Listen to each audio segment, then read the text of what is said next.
கால கைது, மதியம் போலீஸ் ஸ்டேஷன்ல சாப்பாடு. உதயநிதியை அழைச்சிட்டு போன வழியில என்னெல்லாம் நடந்துச்சுன்னு பாருங்க.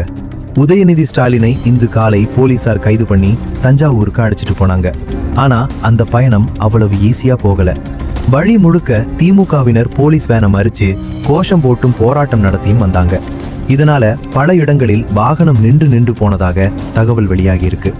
இதுக்கிடையில மேல்மருவத்தூர் அருகே சில திமுகவினர் உதயநிதிக்காக மதிய சாப்பாடு கொண்டு வந்தாங்க.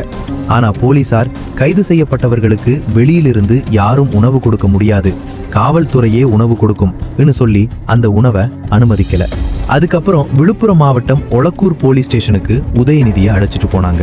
அங்க போலீசார் வாங்கி கொடுத்த மதிய உணவை உதயநிதி தனியா உட்கார்ந்து சாப்பிட்டதாக தகவல் வெளியாகி இருக்கு. இதற்கிடையில் முன்னாள் அமைச்சர்கள் KN நேரு, ஏவவேலு உள்ளிட்டோர் உதயநிதியை பார்க்க போலீஸ் ஸ்டேஷனுக்கு போனாங்க. ஆனா அவர்களை உள்ளே அனுமதிக்கலன்னு சொல்லப்படுகிறது. அதனால அங்கேயும் கொஞ்ச நேரம் பரபரப்பு ஏற்பட்டது. இதோட இன்னொரு முக்கிய அப்டேட், உதயநிதி கைது தொடர்பான வழக்கை விசாரித்த உயர்நீதிமன்றம் இன்றே உதயநிதியை விடுவிக்க வேண்டும்னும் விசாரணைக்கு முழு ஒத்துழைப்பு கொடுக்க வேண்டும்னும் உத்தரவிட்டிருக்கு. இப்போ இந்த கைது விவகாரம் அரசியல் வட்டாரத்துல பெரிய விவாதமா போயிட்டு இருக்கு. உங்களுக்கு என்ன தோணுது? இந்த கைது சட்டப்படி சரியான நடவடிக்கையா இல்ல அரசியல் காரணமா?